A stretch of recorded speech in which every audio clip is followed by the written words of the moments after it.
علامہ محمد اقبال سے ہماری ضرورت کی وابستگی ایسی ہے، ہماری محتاجی ایسی ہے کہ اقبال سب سے بلند علم ہے امید کا۔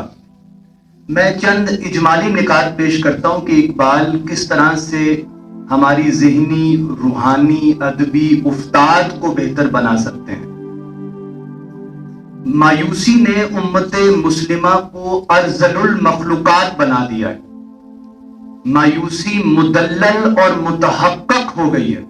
اگر اس کو کوئی امید کی کرن کاٹ سکتی ہے تو وہ جذبہ اقبال ہے۔ اقبال کہتے ہیں کہ میرے انداز اور عمل بصارت سے دیکھو، اس کائنات کا معلوم خدا ہے، تو تمہیں مایوسی نہیں ہوگی۔ یہ جو پوسٹ انڈسٹریل جو کیپٹلسٹ مارکیٹ نے مایوسی پھیلائی ہے، یاسیت پھیلائی ہے، ایک یاس کی منظر کشی کی ہے ہر دماغ کے اندر، اس کو اقبال کے جذبے سے کاٹا جا سکتا ہے۔ تو اقبال ہماری مایوسی کا علاج ہے، اور اقبال الفاظ کی معنوی توسیع کرتے ہیں، اس کو صوتی حسن فراہم کرتے ہیں، اس کے ٹیکنیکل گرینجر کی فارمیشن کرتے ہیں۔ جو بھی لفظ پیدا ہوتا ہے وہ اپنے ساتھ تین اور چیزیں پیدا کرتا ہے۔ لفظ آواز ہے۔ اگر لفظ آواز ہے تو علامہ محمد اقبال کی شاعری ملکوتی آوازوں کا کارخانہ ہے۔ اگر لفظ تصویر ہے تو اقبال کی شاعری کائنات گیر تصویروں کا البم اور ارجنگ ہے۔ مطلب اب ارجنگ کے معنی کسی کو معلوم نہیں ہوں گے یہاں پہ، یہ معنی مصور کا مرقع البم کو کہتے ہیں۔ اگر لفظ معنی ہے تو اقبال مفہوم کو جو حسن اظہار فراہم کرتے ہیں اس میں وہ لاسانی ہے۔ تو اقبال لفظ کی ایگزسٹنگ جو میننگ سٹرکچر ہے اس کو پوری طرح سے ایگزاسٹ کر کے ہماری جھولی میں ڈال دیتے ہیں کہ اس کے اندر سے جتنی کھڑکیاں میں نے نکال کے دکھائی ہیں، اب دیکھو تمہیں حقیقت پنہا نظر آئے گی۔ تو اقبال مایوسی کا کاٹ کرتے ہیں، لفظوں کی معنوی توسیع کرتے ہیں۔ اقبال امیجری کے بادشاہ بھی ہیں، مطلب تخیل کو بلند کرتے ہیں اور عمیق ترین جذبوں کو ہماری جھولی میں ڈالتے ہیں۔ آپ یہ دیکھیے کہ اقبال کی شدت تاثیر کا کیا کہنا، اس شخص کی قوت تاثیر کا کیا علم ہو جو ہائیسٹ تھاٹ اور ڈیپسٹ پیشن کو ایک کر دے۔ ایک لفظ کے اندر بلند ترین فکر اور عمیق ترین جذبے کو اکٹھا کر دیتے ہیں، یہ علامہ محمد اقبال ہے۔ تو ایک ہی وقت میں تخیل، حال، ذوق اور ذہن کے اندر گراوٹوں کا علاج اقبال کے ہر مصرے میں موجود ہے۔ تو میں معافی چاہتا ہوں، میری زبان ادق ہے اور اصطلاحات دقیق ہیں، لیکن ہم نے سویلائزیشن کہتے ہی اس کو ہے جو لوگو سینٹرک ہو، جو لفظ پر اساس رکھتی ہو۔ اگر ہم لفظ کا علم نہیں بڑھائیں گے تو ہم قرآن سے بھی بے معنی نکل آئیں گے، اور یہ ہمارے ساتھ ایک المیہ ہے۔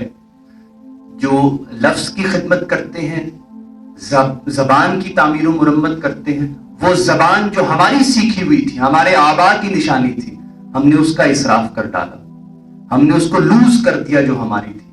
تو ہم اس کی تعمیر و مرمت کیا کریں گے، اس کو ترویج و تدوین کیا کریں گے؟ تو خیر، میں علامہ محمد اقبال کی ایک نظم کے ان کے ایک بند کے چند اشعار پیش کرنے کی کوشش کرتا ہوں کیونکہ وقت کم ہے۔ مصطفیٰ کمال پاشا کی قیادت میں جب ترک فوجوں نے یورپ کی اتحادی فوجوں کو شکست دی تو اقبال نے اس کی خوشی میں ایک نظم کہی تھی جس کا نام ہے طلوع اسلام۔ مصطفیٰ کمال پاشا کی روش دیکھ کے بعد میں بہت مایوس بھی ہوئے اور ان پر مایوسی کے اشعار بھی کہے۔ لاطینی او لاطینی کس پیچ میں الجھا تو، دارو ہے ضعیفوں کا لا غالب الا ہو۔ اور جیسے اور بھی بہت کرٹیسائز کیا، سمجھ رہے ہیں وہ یورپ کو ہم جوار اپنا، ستارے جن کے نشیمن سے ہیں زیادہ قریب، نہ مصطفیٰ نہ رضا شام نمود اس کی، کہ روح شرق بدن کی تلاش میں ہے۔ تو اقبال کے اندر جو امت مسلمہ کا کرب تھا، اس کی گراوٹیں اور گرہیں کھولنے کی ایک جستجو اور لگن اور تڑپ تھی، خو تھی، اس کا مظاہرہ انہوں نے اس کرٹیسزم کے اندر بھی کیا۔ تو بہت جم کے مقابلہ کیا ترک افواج نے اور شکست سے دوچار کیا یورپی جو اتحادی افواج تھی۔ تو انہوں نے جو نظم کہی طلوع اسلام بڑی شاندار ہے، اس کا جو صوتی حسن ہے، اس میں جو ویژول ڈائنامزم ہے، تصویر بناتے ہیں اقبال اور اس تصویر کو پھر متحرک کر دیتے ہیں، مطلب جو امیجری بناتے ہیں، مطلب لفظ آپ کو جو تصویر دکھاتا ہے اور اس تصویر کو اقبال زندہ کر دیتے ہیں آپ کے سامنے، متحرک کر، اس کو کہتے ہیں ویژول ڈائنامزم۔ اقبال اس کے چیمپئن ہیں ساؤتھ ایشیا کے اندر۔ تو اقبال کی یہ جو طلوع اسلام نظم ہے، اس کے بند کے چند اشعار پیش کرتا ہوں۔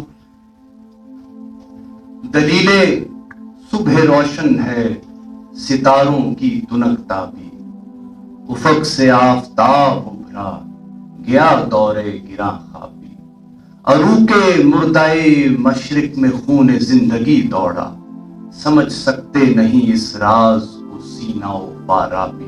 اب کتنی پری کوالیفیکیشنز ہے اس شعر کو سمجھ۔ عروق کیا ہے؟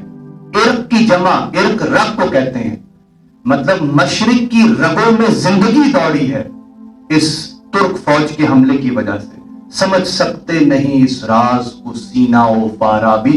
تخیل پرست فلسفی یعنی کہ فلسافیکل نیریٹیوز بنانے والے نہیں سمجھتے کہ یہ کتنا بڑا عملی کارنامہ ہے جو ترکوں نے کیا۔ عروق مردائے مشرق میں خون زندگی دوڑا، سمجھ سکتے نہیں اس راز کو سینہ و فارا بھی۔ مسلمان کو مسلمہ کر دیا طوفان مغرب نے، تلاطم ہائے دریا ہی سے ہے گوہر کی سیرابی، عطا مومن کو پھر درگاہ حق سے ہونے والا۔ یہ شعر میں جب بھی پڑھتا ہوں اس کا منتہا وجد ہے، مطلب اگر آپ اس شعر کو اپنے اندر 3-4 دفعہ گونجنے دیں تو آپ وہ نہیں رہیں گے جو اس سے پہلے تھے۔ عطا مومن کو پھر ہونے والا ہے درگاہ حق سے، شکوہ ترکمانی ذہن ہندی نطق عربی، مطلب امت مسلمہ کی تعمیر و مرمت کا سارا دارہ فراہم کیا اقبال نے اس شعر کے اس مصرے کے اندر۔ شکوہ ترکمانی، ترکوں کا شکوہ، ترکوں کا جاہ و حشم، ترکوں کا دبدبہ، ذہن ہندی یعنی ہندی معرفت، برے صغیر میں جو مسلمان ہند اسلامی تہذیب سے پیدا ہوئے انہوں نے شعور کو شے پر غالب رکھنے کی سنت پیدا کی۔ تو ذہن ہندی، نطق عربی، عربوں کی فراست، عربوں کی فصاحت، عربوں کی بلاغت، عربوں کی ندرت اظہار اور خیال کی پیچیدگی۔ تو آپ نے پورا دارہ فراہم کیا کہ اگر مسلمانوں کو دوبارہ سے تعمیر کرنا ہے تو کیسے ہوگا۔ شکوہ ترکمانی ذہن ہندی نطق عربی، اثر کچھ خواب کا غنچوں میں باقی ہے تو اے بلبل، نوارا تلخ تر میزن چو ذوق نغمہ کم یابی۔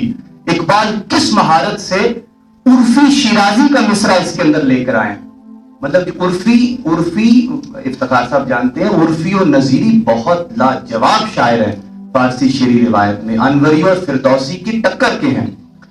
تو جو عرفی کا مصرع ہے اس سے مراد یہ ہے کہ اگر اب بھی تم لوگ سو رہے ہو تو تمہیں ایک ہی آواز جگا سکتی ہے، کوڑے کی آواز، توپوں کی آواز، گولیوں کی آواز، کیونکہ تم نے بیداری اور انقلاب کے نغمے کی مٹھاس کو تھوک دیا ہے۔ نوارا تلخ تر میزن چو ذوق نغمہ کم یابی۔ تو میرا خیال ہے کہ اتنا کافی ہے۔ علامہ محمد اقبال کے بارے میں اگر یہی جملہ ہم سمجھ لیں تو چاہے ہر صفحے پہ 10 بار لغت کھولنی پڑے، وہ ہماری محتاجی کا علاج کرتے ہیں، ہماری ڈیپینڈنسی کا علاج کرتے ہیں۔ تو ہم نے طرح طرح کے معالج ڈھونڈے، طرح طرح کے معالجات کیے، لیکن اس جزیرہ مایوسی پہ جو بلند ترین علم اقبال کا ہے اس کے سائے میں نہیں آئے۔ اقبال بھی اقبال سے آگاہ نہیں ہے، کچھ اس میں تمسخر نہیں واللہ نہیں۔